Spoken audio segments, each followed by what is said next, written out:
자, 할렐루야. 아멘. 할렐루야. 아멘. 우리 전리다 캠프 첫째 날 제작식에 오신 모든 분들을 주님의 이름으로 환영합니다. 와! 우리가 다 같이 자리에서 일어나시면서 우리 옆 사람이 인사할까요? 잘 오셨습니다. 잘 오셨습니다.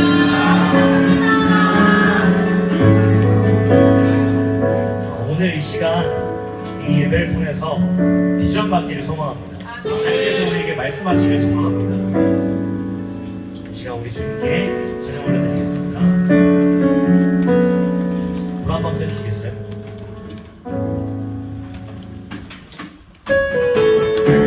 박수 치시면서 찬양하시겠습니다.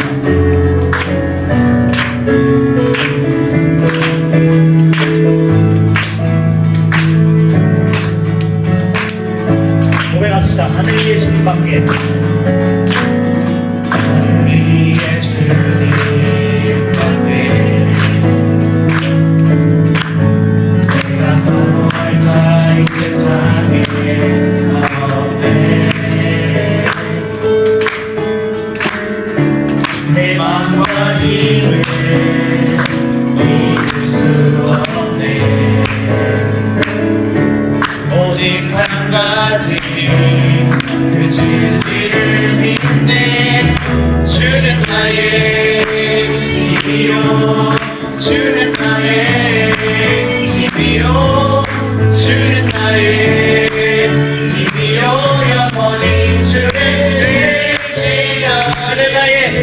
주는 나의 힘이요, 주는 나의 힘이요, 주는 나의 힘이요, 영원히 주를 의지하리. 영원히. 다시 한번 고백합시다. 하늘 위에 주님밖에. 하늘 위에 주님밖에 내가 사모할 자 이 세상에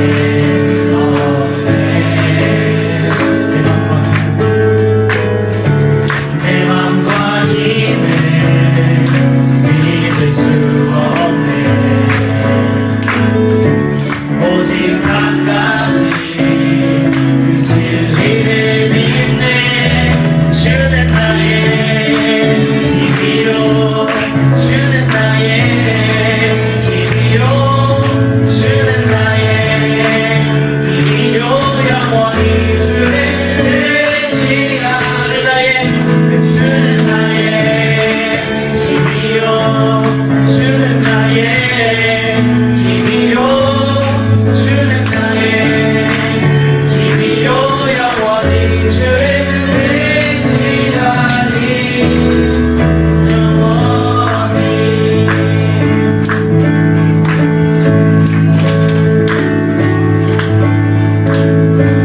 내 맘과 힘을 믿을 수 없네. 오직 한 가지 그 진리를 믿네. 주는 나의 힘이요, 주는 나의 힘이요, 주는 나의 힘이요, 영원히 주를 의지하리. 마지막으로 고백합시다. 주는 나의 힘이요, 주는 나의 힘이요, 주는 나의 힘이요, 영원히 주를 의지하리. 영원히. 오늘 우리 하나님께 영광 박수 드리겠습니다.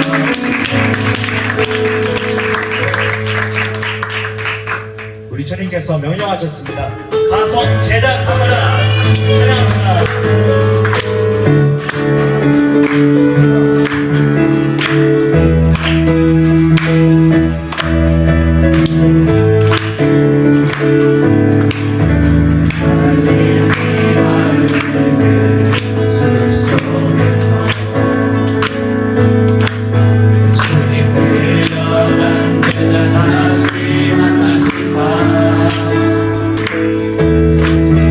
마지막 그대에게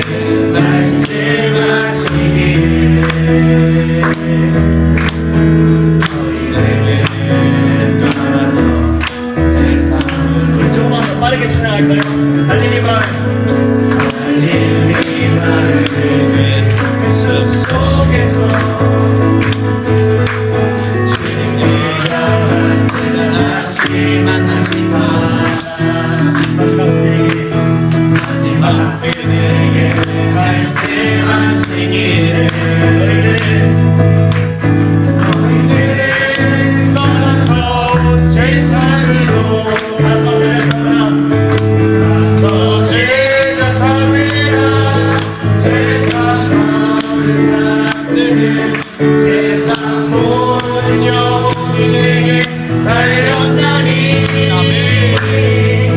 와서 제자 삼으라 나의 길을 가르치라 내가 너희와 항상 함께하리라 갈릴리 마을의 숲속에서 주님 그 열한 들 다시 만나시사 마지막 그들에게 말씀하시기를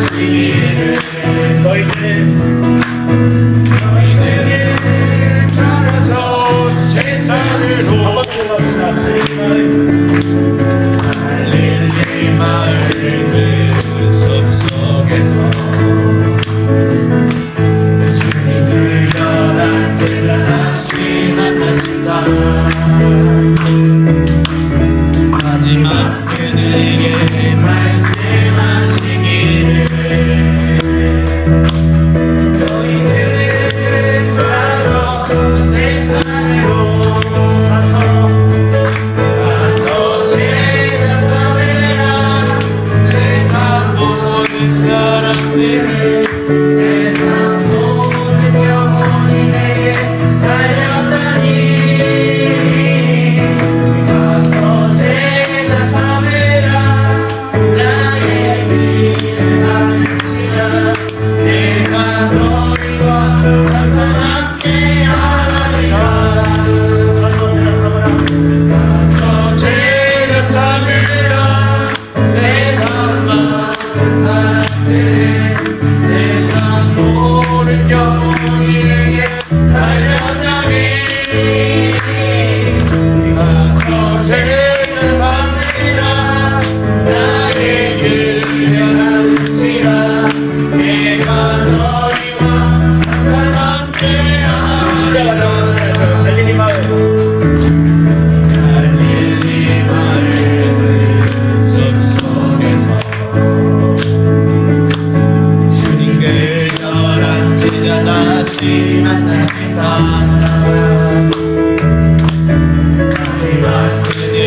지으신 그대로 회복시킨 우리의 창조주 그리스도 십자가의 길로 아버지 뜻 이루셨네. 그가 이 땅에 오신 이유 이제 우리에게 맡겨진 그 소망 그 사랑 그 생명 아름답고 눈부신 십자가의 길 우리가 이 땅을 살아갈 이유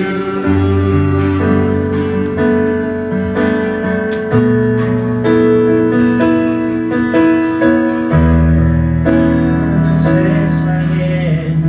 주의 복음 들고 부르심 날아갑니다. 슬픔과 고통이 가득한 이 땅에 눈물을 닦아주려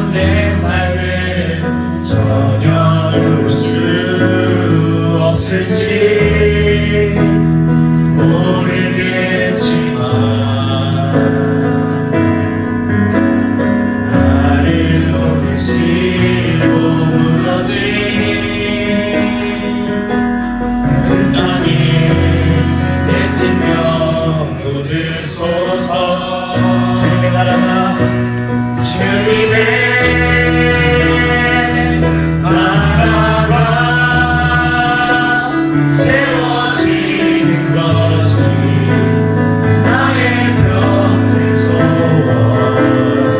세워지는 것이 나의 평생 소원. 주님의 교회가 이곳에 세워지니 마지막 오늘이 끝이 날 때까지 나는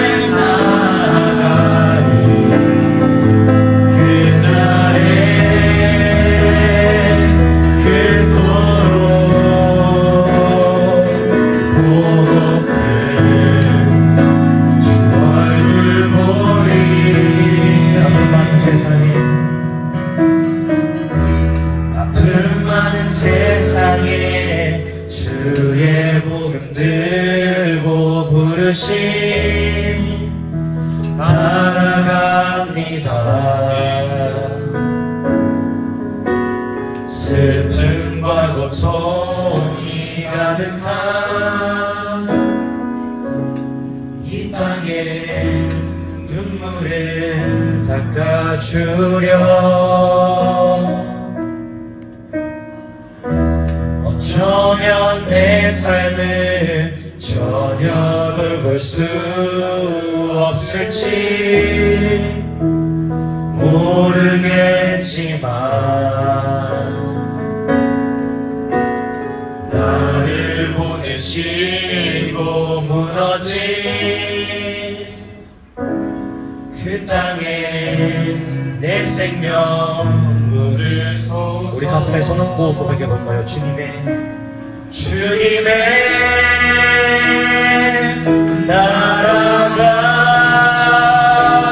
세워진 것이 나의 평생 소원. 주님의 교회가 이곳에 세워지니 마지막 오늘을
어쩌면 내 삶을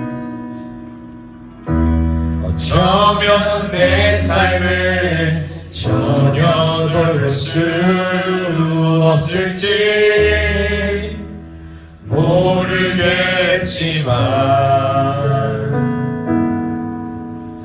나를 보내시고 무너진 그 땅에 내 생명 묻으소서. 우리 시간 다 같이 기도했으면 좋겠습니다. 하나님, 오늘 비전 받기를 소망합니다. 아멘. 이 전리단 캠프 가운데 하나님의 말씀 받기를 원합니다. 나에게 길을 보여 주시옵소서. 나에게 비전을 부어 주시옵소서. 우리 이 기도 제목 가지고 주님 이름 한 번 부르시고 기도하시겠습니다. 주여!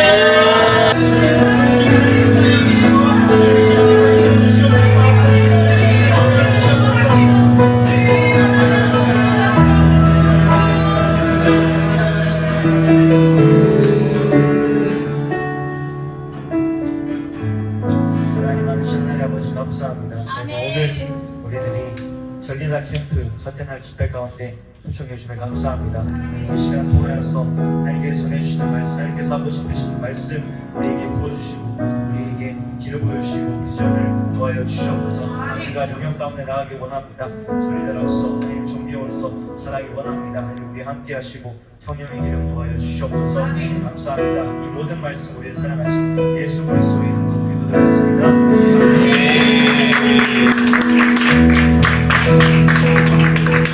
자, 우리 박수로 우리 진수 성교사님 추천하겠습니다.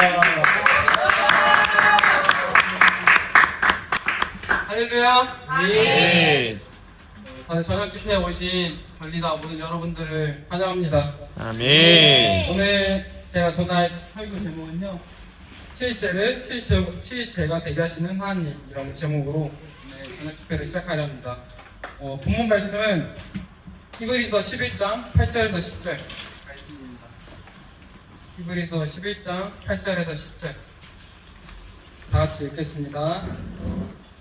믿음으로 아브라함은 부르심을 받았을 때 순종하여 정례 유업으로 받을 땅에 나아갈 때 갈 바를 알지 못하고 나아갔으며 믿음으로 그가 이방의 땅에 있는 것 같이 약속의 땅에 거류하여 동일한 약속을 유업으로 함께 받은 이상 애국과 더불어 장래에 관하였으며 이는 그의 하나님을 기획하시고 지으실 터가 있는 성을 있으며 바랐습니다. 아멘. 여러분들은 아브라함에 대한 얘기를 들으면 어떤 이야기가 떠오르시나요? 믿음의 조상, 또 이삭을 바친 사건, 또 다른 게 또 있나요? 아내를 부인한 사건. 여러 가지 사건들이 떠오르는데요. 뭐 아버지 데라의 집을 떠난 사건, 이런 많은 이야기들이 있는데, 대부분의 많은 사람들은 하나님의 본토 친척 아버지 집을 떠나라는 명령에도 바로 떠난 아브라함을 봤을 때 그는 믿음의 사람이다 라고 생각할 수 있습니다. 하지만 이러한 아브라함의 믿음은 처음부터 그가 바로 믿음의 사람이 아니었습니다. 아브라함은 처음 부르심을 받았을 때 갈 바를 알지 못했으나 믿음으로 나아갔다 라고 성경에서는 말하고 있습니다. 하지만 오늘 아브라함의 믿음은 창세기 12장에서는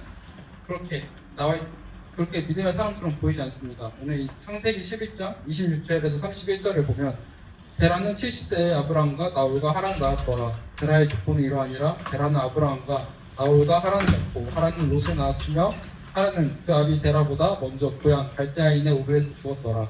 아브라함과 나홀이 잠깐 들었으니 아브라함의 아내는 사레며 나홀의 아내는 밀간이 하란의 딸이요 하란은 밀간의 아버지이며 또 이스가의 아버지더라. 사레는 임신하지 못함으로 자식이 없었더라. 데라가 그 아들 아브라함과 하란의 아들인 그의 손자 롯과 그의 며느리 아브라함의 아내 사레를 데리고 갈대인의 우르를 떠나 가나안 땅으로 가고자 하더니 하란에 이르러 거기 합류하였으며, 이때 여호와께서 아브라함에게 처음 나타나신 장소가 바로 하란이라고 나와 있습니다. 하지만 하란까지의 여행은 창세기 11장 31절을 보면은 아브라함 혼자 움직인 것이 아닌 그의 아버지 데라와 함께 이 여행을 시작했습니다. 여호수아 24장의 말씀을 보면은 여호수아 24장 2절에 보면은 여호수아가 모든 백성에게 이르되 이스라엘의 하나님 여호와께서 이같이 말씀하시기를 옛적에 너희들 조상 곧 아브라함의 아버지 나홀의 아버지 데라가 강 저쪽에 거주하여 다른 신들을 섬겼으나 라고 나와 있습니다. 이 말씀을 봤을 때 아브라함은 저 건너편에서 다른 신들을 섬겼다라고 나와 있습니다. 이 말씀을 통해서 아브라함이 하나님의 말씀을 받았을 때 그 즉시 아버지를 배척하고 아버지가 다른 신을 섬긴다고 했을 때 그 아버지와 신앙까지 이렇게 갈등을 일으키며 그 아버지를 버리고 떠난 것이 아닌 그 당시에도 다른 이방 신들을 섬겼다라고 나와 있습니다. 근데 우리의 고정 관념대로 아브라함만 홀로 하나님을 섬기고 있었다면은 아마 집안에는 신앙의 갈등이 있었을 것입니다. 하지만 그러면 이전에 창세기 11장에 봤던 것처럼 아버지 데라가 아브라함과 함께 떠나셨을까요? 그럴 수 없었겠죠. 만약 그렇다면은 동행하는 것이 어려웠을 것입니다. 이런 사실로 봤을 때 아브라함은 데라와 같은 마음이었다는 걸 알 수 있습니다. 하지만 아브라함은 데라와 같은 면모를 보여주지 않고 오히려 그를 따르고 있었습니다. 그를 따르러 같이 데라와 함께 하란으로 이동했던 것을 저희 볼 수 있습니다. 하지만 아브라함의 믿음은 사실 여기서 그냥 끝나는 것이 아니라 아브라함의 모든 여정 가운데서 하나님은 그를 시련을 주시고 그를 더욱더 믿음의 사람으로 연단시켜 가십니다. 사실 아브라함이 한 모든 행동들을 보면은 사실 성경에서는 아브라함의 믿음이 없는 모습을 많이 보여주기도 합니다. 예를 들어 아비멜렉에게 자신의 아내를 사라를 유이라고 속이고 그 왕에게 넘긴 사건. 사실 이거를 성경에서 그냥 보면 잘 이해가 뭐 그냥 넘겼다라고 끝나고 넘어갈 수 있지만 어떻게 생각하면 결혼한 내 아내를 다른 남자가 그냥 강간해도 상관없다라고 생각하고 그 다른 남자에게 넘긴 겁니다. 사실 지금 이렇게 이 시대로 보면은 사실 내 결혼한 내 아내가 다른 남자와 함께 잠자리를 들면은 사실 이거는 말이 안 되고 지금 시대로는 그 당시도 마찬가지겠지만 지금 시대로서는 굉장히 도덕적이지 않다라고 말할 수 있지만 아브라함은 그런 일도 서슴지 않고 자신의 목숨을 위해서 아내 사라를 팔아 넘깁니다. 이런 아브라함의 모습들을 보면은 과연 이가 믿음의 사람일까라는 의심이 들 수도 있지만 아브라함은 이 상황에서 그냥 끝나는 것이 아니라 이런 아브라함의 믿음을 하나님께서는 그를 들어 쓰십니다. 아비멜렉에게 사라를 넘겼을 때 하나님은 아브라함을 지책하시고 버려주신 게 아니라 오히려 아비멜렉에게 버려주십니다. 그 아비멜렉의 모든 가족에 대해 이제 임신을 할 수 없도록 그 문을 닫아버리십니다.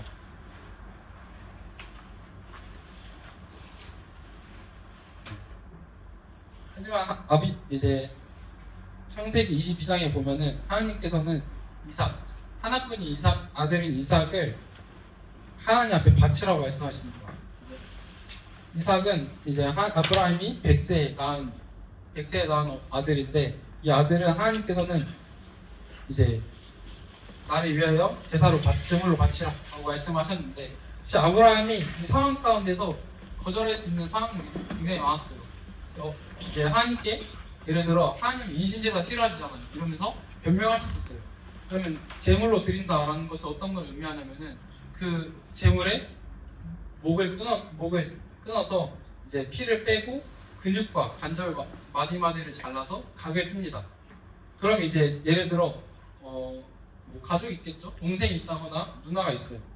누나나 형이 있다고 칩시다. 그러면 그 사람을 이제 하나님께서 제물로 바쳐라 했을 때 내 스스로 내 하나뿐인 가족을 스스로 칼로 찔러서 각을 뜨고 그 각을 뜬 거를 이제 하나님 앞에 불로 태워서 제사를 올려드리는 그런 상황인데 아브라함은 이러한 상황 가운데서도 하나님을 원망하지 않고 오히려 하나님을 따릅니다. 사실 이삭은 이 모든 상황 아버지가 이제 제사 드리러 가자 했을 때 제물이 없고 그냥 묵묵한 표정으로 되게 어두운 표정으로 이삭을 데리고 갔을 것입니다. 보통의 이삭이 때 나이가 예상하건 아마 17세에서 18세 정도 되는 그런 이제 청소년이라고 이제 보통 말씀을 하시는데 그 정도 나이가 되면은 사실 아브라함은 이미 100세가 넘은 상황이고 사실 이삭이 충분히 뿌리치고 도망갈 수 있었던 상황이어도 이삭은 그러지 않고 하나님의 말씀을 따라 믿음에 순종하여서 아브라함에게 같이 그 아브라함과 함께 같이 그 산에 올라갑니다. 이렇게 아브라함이 이제 창세기 22장에 보면은 제단에 나무를 버려놓고 그의 아들 이삭을 결박하여 제단 나무 위에 놓고 손을 내밀어 칼을 잡고 그 아들을 잡으려 하니 이제 나오는데 하나님께서 하나님의 사자가 이때 급하게 나타나서 아브라함을 말립니다. 이미 아브라함은 진짜로 그 이삭을 하나님 앞에 바치려고 했던 것이죠. 하지만 하나님은 그의 마음을 보시고 그 아들을 말리십니다. 이미 아브라함은 진짜 마음속으로 자신의 하나뿐인 아들 이삭을 하나님 앞에 바치려 했을 때 하나님은 그를 말리시고 그에게 이렇게 말씀하십니다. 이제야 내가 나를 경외하는 줄 알겠노라. 이렇게 하나님께서 말씀하십니다. 아브라함이 눈을 들어 살펴본즉 이제 순양이 뒤에 있는데 숯불에 걸려 있는지라 아브라함이 가서 그 순양을 가져다가 아들을 대신하여 번제로 드렸더라. 아브라함이 그 땅의 이름을 여호와 이레라 하였으므로 오늘날까지 사람들이 이르기를 여호와의 산에서 준비되리라 하더라. 여호와의 이레라는 말을 다들 한 번씩은 들어보셨을 건데 보통 부모님들이 이제 믿음이 신앙심 있으신 부모님들이 이제 어떤 일을 했을 때 여호와 이레다 이렇게 말씀하시잖아요. 여호와 이레라는 뜻이 하나님께서 예비하셨다, 하나님께서 준비하셨다라는 뜻인데 아브라함은 이 사건을 가지고 진짜로 하나님 앞에 모든 것을 다 들을 마음까지 하나님께서 보셨다는 것입니다. 아브라함이 벳세에 얻은 아들 이삭을 얻었을 때 얼마나 귀한 아들, 눈에 너무 아프지 않을 만한 그 아들을 하나님께서는 제물로 바치라고 하셨을 때 아브라함은 한 번의 거절 없이 한 번의 핑계도 없이 바로 하나님께 그 이삭을 바치려 했습니다. 하나님은 그런 아브라함의 믿음을 하나님께서는 받으셨다는 것입니다. 이 모든 사건들을 통해서 아브라함의 믿음은 더욱더 성장해 갑니다. 처음부터 완성된 믿음의 사람인 아브라함이 아니었지만 하나님께서는 인내와 고난의 시간들을 통해 아브라함의 믿음을 키워하였습니다. 저희가 받은 구원도 마찬가지입니다. 구원은 우리가 어떤 하나님 마음이 흡족하여서 우리가 받게 된 것이 아니라 그냥 하나님의 전폭적인 은혜로, 예를 들어 우리를 구원하려면 3조의 돈이 필요하다라고 했을 때 하나님께서는 우리를 구원하시기 위해 3조가 아니라 300조 그 이상의 가치를 우리에게 주시면서 우리를 구원해 주신 것입니다.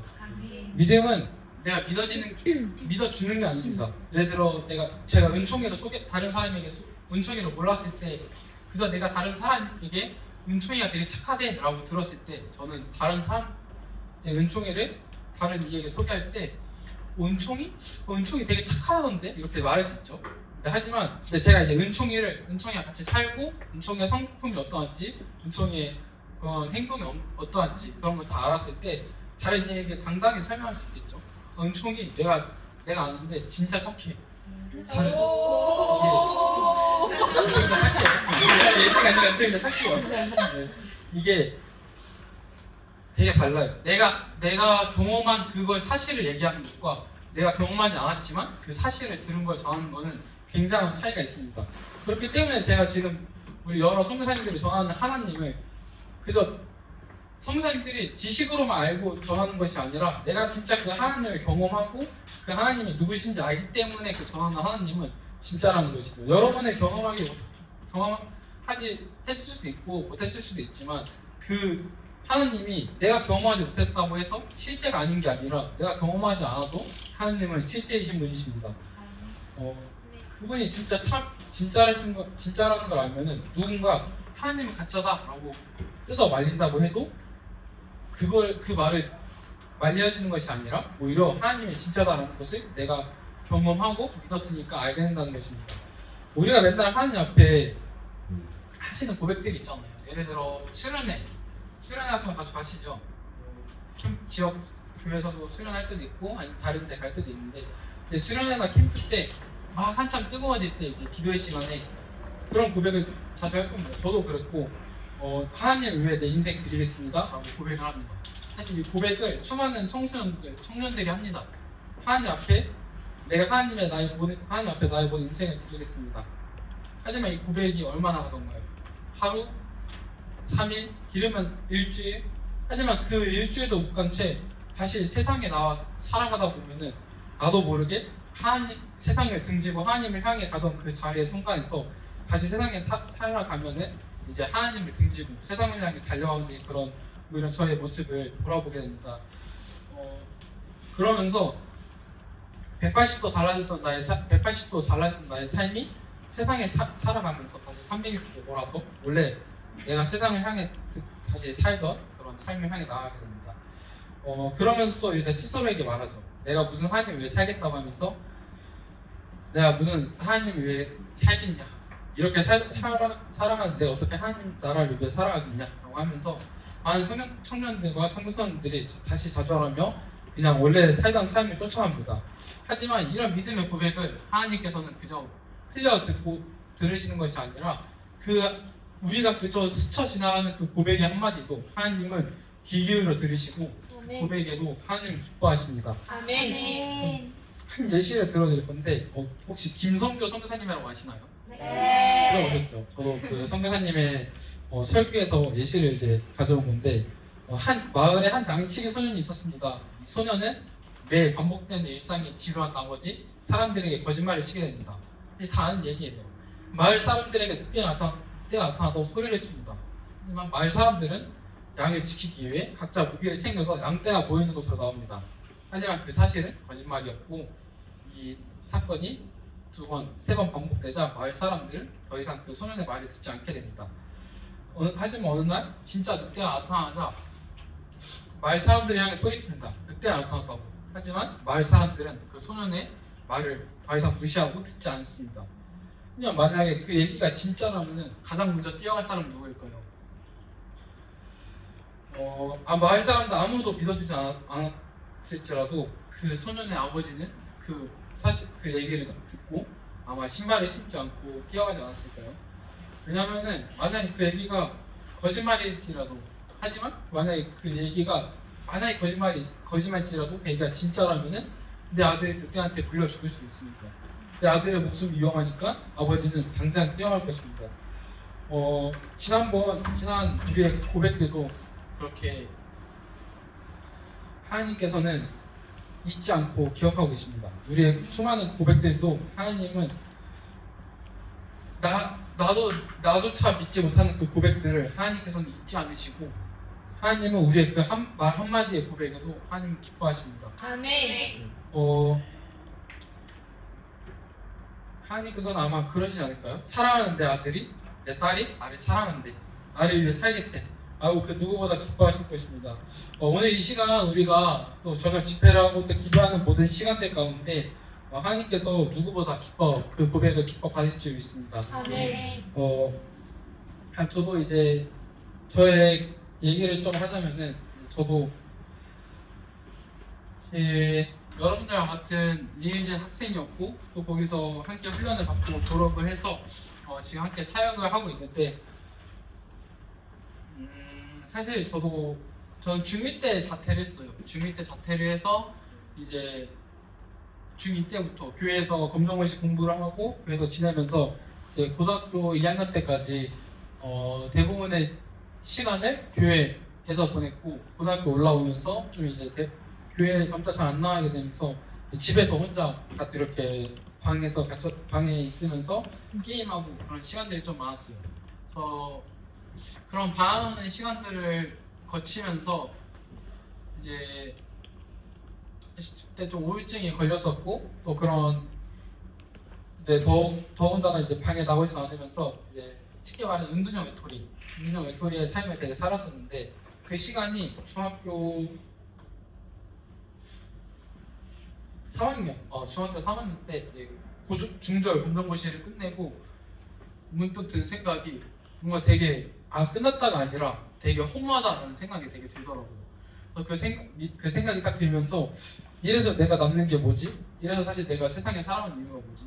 하면서 그 생각이 들면서 점차 더 이제 다른 사람들과 비교하게 되고, 다른 사람들은 멀쩡히 학교를 잘 다니면서 잘 지내는 것 같은데 나는 사실 자퇴를 해서 남들과 다른 삶을 살아가는 것 같고 남들보다 더 부족한 삶을 살아가는 것 같다라는 생각이 들면서 급격하게 우울증에 걸리게 됩니다. 그러면서 방에서 나오지 않게 되고, 더군다나 이제 스스로 비교감에 이렇게 찌들어서 스스로를 상처를 주며 더 하나님을 떠나게 되는 그런 삶을 살았습니다. 그런 시간들을 통해서 이제 병원에 입원을 해서 또 치료를 받고 한 달, 2달 조금 되게 치료를 받으면서 병원에서 이제 있었는데 정신병원이란 곳이 드라마에서 보면 막 철창에 막 갇혀져 있고 되게 어둡고 음침한 분위기잖아요.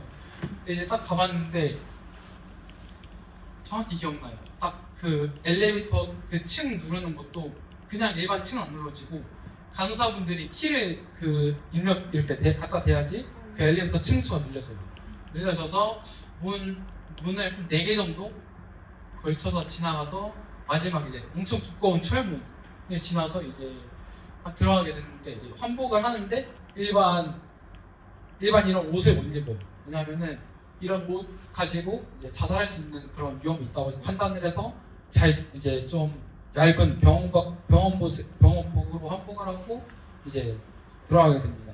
들어가서 그 병원에서의 일상이 그렇게 반복되는 일상이에요. 뭐 일어나서 아침 먹고 약 먹고 뭐 그런 치료 프로그램 있으면 그런 거 하고 또 운동하고 이런 식으로 계속 그런 반복되는 상담하고 그런 반복되는 삶을 살게 되는데 사실 들어가기 전에는 진짜 세상에서 내가 가장 힘든 것 같고 세상의 모든 힘듦이 다 나 혼자 짊어지는 것 같고 라고 그런 생각이 들면서 딱 들어갔는데 들어가는 순간 잘못 왔다라는 생각을 하게 됐는데 진짜 이게 정신이 딱 차려지는 게 뭐냐면은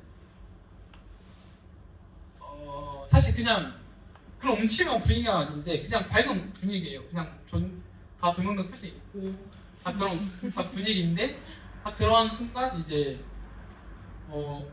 할머니 할아버지는 다 나이대가 다양한데 10대부터 뭐 어리시는 분들까지 다양한데 이제 거기서 어떤 할머니가 계셨는데 진짜 겉보기에 멀쩡하셨어요. 잘 웃으면서 대화도 하시고 잘 이렇게 막 간호사분들한테 친절하게 하시고 이러시면서 저분은 왜 오셨지? 라는 생각을 하게 됐는데 이제 밥을 배식해 주시는 아주머니가 그 음식 당겨져 있는 카트를 끌고 들어오자마자 표정이 싹 변하시더니 진짜 어떤 힘인지 모르겠는데 간호사분들 여러 명 제치고 그분을 탈출하려 하시는 거예요.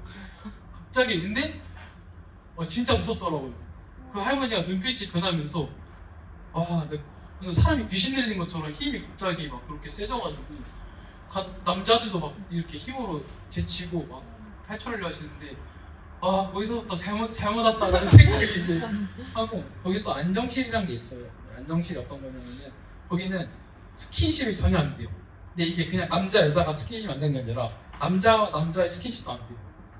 그 모든 스킨십이 안 돼서 혹시라도 이제 스킨십 하다가 걸린다? 라고 하면은 이제 안정실이란 게 있는데 쉽게 말해서 1인실 독방 같은 거, 독방.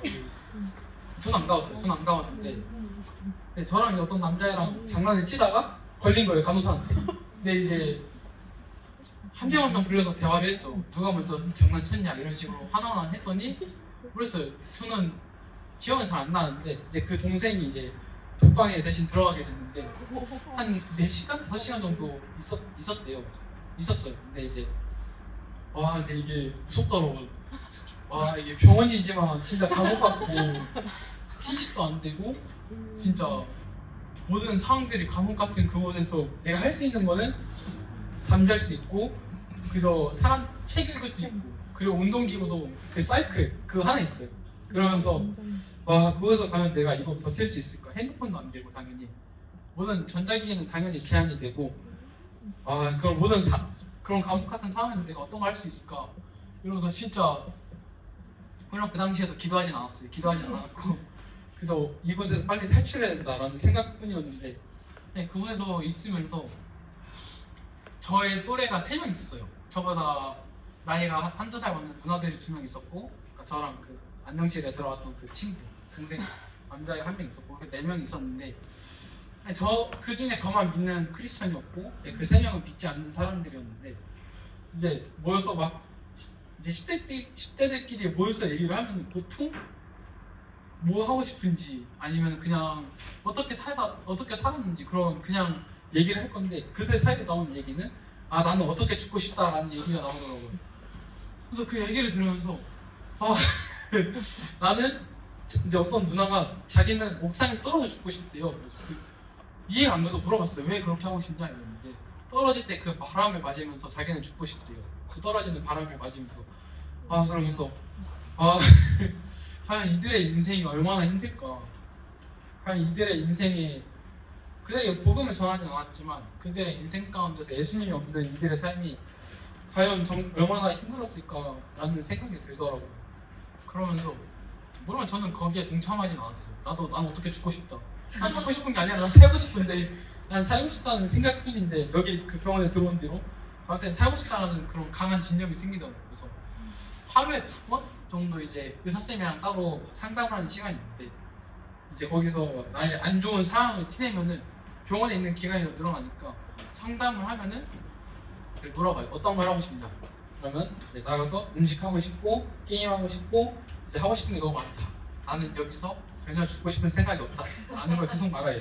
계속 말하면서 의사쌤이 알겠다. 그래서 좀 더 지켜보자. 이래가지고 한 달 반? 2달 정도 있었는데 근데 이제 그 시간대를 통해서 사실 저는 이 병원에 입원했다는 사실을 스스로 굉장히 창피하고 굉장히 부끄러운 일이라 생각했었거든요. 왜냐하면 사실 남들이 보기에 정상적이지 않은 생활이고 그런 왜 꼭 내가 굳이 가지 않아도 꼭 나에게 이루어지지 않아도 됐을 법한 상황이었는데 왜 꼭 나에게 이루어졌을까 이런 되게 원망이 있었어요. 그래서 그때는 한일 만나기 전인데 그 병원에서 있다가 이제 퇴원을 하고 이제 부모님과 함께 다시 집으로 돌아오는 길에 이제 어머니가 교회를 가져가시는 거예요. 사실 저는 그 전부터 이제 교회를 좀 멀리 했던 상황이었고 몇 달간 그 교회를 다니지 않고 있었는데 이제 그 교회를 가자라고 했을 때 사실 저의 의지와 상관없이 이미 차는 교회에 도착해 있었고 저는 이제 끌려 내려왔습니다. 끌려가서 이제 본당에 딱 앉아서 사실 기도도 안 되고 하나님이 살아계신지도 모르겠고 그런 원망과 불평이 가득한 채 하나님께 원망을 했어요. 기도는 전혀 아니고 하나님께 진짜 원망 섞인 그런 불평들을 내놓았거든요. 혹시 당신이 살아계시다면은 그렇게 내가 힘들 때 어디 계셨냐? 하나님이 살아계시다면은 그렇게 나 혼자 있을 때 그런 비고감과 그런 나 자기 혐오와 그런 마음들이 찾아갈 때 하나님은 사랑의 하나님이라면서 과연 어디에 계셨냐고 하면서 하나님께 엄청 원망 섞인 울분을 토해넣었습니다. 근데 그때 저희에게 하나님께서 보여주신 게 뭐냐면은 제가 게임을 하든 침대에 누워서 잠을 자든 아니면 어디 구석에 밖에서 울고 있든 그 모든 상황 가운데서도 하나님은 저와 함께 하셨고 저의 모든 그 상황 가운데서 저의 아픔을 공감하시고 하나님께서는 함께 하셨다라는 그 환상을 저에게 보여주셨습니다. 그리고 또 한 가지로 보여준 게 뭐냐면 저가 절벽에 매달려 있었는데 진짜 밑도 끝도 보이지 않는 그 절벽에 매달려 있는 그 상황 가운데서 하나님은 저에게 이제 말씀해 주셨습니다. 네 힘을 빼라. 네 힘을 빼라 라고 말씀해 주셨는데 사실 진짜 그 밑도 보이지 않는 그 절벽 가운데 내 힘을 빼면은 그 가운데 떨어지고 나는 당연히 죽을 수밖에 없는 그 상황 가운데 하나님께서 네 힘을 빼라 라고 했을 때 저는 그냥 그때 그 환상 가운데 저는 진짜 1초의 망설임도 없이 그냥 그 손을 탁 놨어요. 손을 탁 놓는 순간 나는 당연히 떨어지겠구나 라고 생각을 한 그 상황 가운데서 누군가 제 손을 잡고 그 위로 올라가 주시더라고요. 그게 예수님이셨고 저의 모든 그 상황 가운데서 예수님은 항상 제 옆에 있었다라는 걸 저에게 보여주셨는데 참 모든 상황들 가운데서 그때 하나님께 엄청 울었던 것 같아요. 되게 회개 기도를 엄청 많이 하고 그렇게 모태 신앙으로 살았던 그 모든 인생들 중에서 하나님이 과연 살아계실까라는 그 궁금증을 항상 가지고 그 불신과 그런 모든 마음들 가지고 살았던 저에게 하나님께서는 저를 만나주시고 또 저에게 말씀해 주셨습니다. 참 이 모든 사건들을 통해서 하나님이 나와 함께 계시는구나라는 거를 사실 느끼는 그런 시간들이 되게 많았는데 사실 이렇게 하나님을 만나고 나의 삶이 완전히 바뀌어서 그 하나님만 따라가는 삶을 살았으면 너무 좋겠지만 사실 하나님을 만나고 또 이제 시간이 지나서 다시 원래 제 모습이 나와서 다시 게임을 하고 또 교회에 잘 나가지 않게 되고 이런 시간들이 또 반복되는 시간이 있었습니다.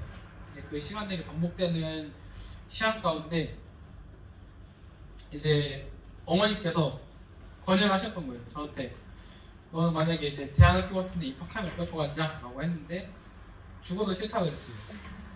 왜 내가 왜 그런 데 가야 되냐?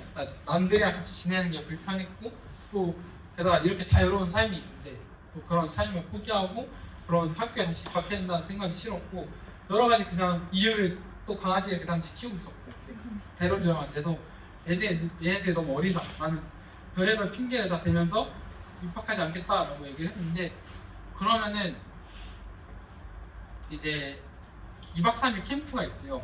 2박 3일 캠프가 있는데 어떤 캠프냐 물어봤는데 별거 아니에요. 그냥 가서 친구들이랑 함께 잘 지내고 그냥 이따가 시간 보내다가 오면 되는 캠프다라고 말을 해주셔서 왜 그랬지 모르겠는데 그 당시 그냥 별 생각 없이 그냥 알겠다라고 하고 그 캠프에 갔어요. 근데 이제 그때 처음 본부에 오게 되었고 이제 처음 이제 올라오는 그 꼬불길 올라오고 이제 그 빨간 벽돌이 보이는 건물을 딱 마주쳤을 때 잘못 왔다라는 생각이 그때 아 내가 올 곳이 아닌데 잘못 왔다라는 생각이 들더라고요. 그래서 딱 하는데 사람들은 이제 막 짐을 하나둘씩 사서 계단으로 올라가고 이제 막 했는데 너무 낡은 건물과 모르는 사람들이 한가득 있고 예배당에는 다들 몇십 명이 동그랗게 모여서 앉아있는데 한 명 한 명 이제 소개할 때마다 한 10명 애들이 우르르 몰려 나오면서 들어가는 거예요. 아 근데 이게 너무 힘들더라고요 그 당시. 아 그래가지고 일단 거기서부터 일단 잘못 왔다라는 생각을 한참 하고 있었는데 심지어 이거 2박 3일 동안 같이 그들과 지내야 된다는 생각이 참 불편하더라고요. 이제 사실 무슨 캠프인지도 잘 몰랐고 그냥 부흥이 왔습니다. 이 캠프가 이 포스터만 가득 달려있는 그 예배당 체험을 지나서 이제 아이들이 마중해주고 웰커밍 해주고 딱 앉아서 이제 어색했던 그 시간들을 지나고 이제 찬양을 시작한다는 거예요. 그래서 제가 생각한 찬양은 사실 뭐 저도 뭐 그 전에 또 많은 수련회들을 가봤지만 이렇게까지 IM처럼 길게 하는 곳은 처음 봤어요. 그리고 무대 위에 올라가서 추청회 하는 데도 처음 봤고 근데 그 찬양이 그저 30분, 1시간 하는 게 아니라 1시간 더 넘게 했던 것 같아요. 진짜 찬양을 그 당시 체감상 진짜 아니지만 체감상 2시간 한 것 같아요. 너무 막 힘든데 애들은 뭐가 저렇게 신나는지 무대 위에 서로 올라가겠다고 소리를 지르고 방방 뛰면서 자기를 올려보내달라고 자기 팀 올려보내달라고 그렇게 소리를 지르는 아이들을 보면서 와 미쳐서 단단히 미쳤다. 단단히 내가 잘못 왔다라는 생각을 하고 있었는데 그러고 이제 설교가 시작됐는데 아무리 길어도 1시간 반이겠구나 했는데 그 당시 제 기억으로 제이콥쌤, 클라라쌤, 폴쌤 이렇게 세 분이 그 2박 3일에 붙어서 설교를 하셨는데 제이콥쌤 설교가 되게 기시거든요. 제이콥쌤 설교가 일단 너무 그 당시 되게 모르는 남자분이 되게 설교를 길게 하신다라고 생각을 했고 그 다음날 둘째 날 클라라쌤이 또 설교를 해주셨는데 굉장히 액티브하시면서 설교를 길게 하시네요. 폴센터 셋째 날에 폴센터 설교를 들으면서 설교는 굉장히 재밌었는데 그래도 길다. 어쨌든 사실 은혜 받은 건 기억이 안 나지만 굉장히 긴 것만 사실 기억이 남았는데 둘째 날 이제 클라라 성사님께서 설교를 하시는데 아직까지 기억에 이제 그 모든 내용들은 기억 안 나지만 기억나는 그 한 문장이 생각이 났는데 크리스님이 어느 날 사역을 하시다가 너무 힘드셔서 마쌤한테 말씀하셨대요. 이제 성생이 너무 힘들다. 일이 너무 많다.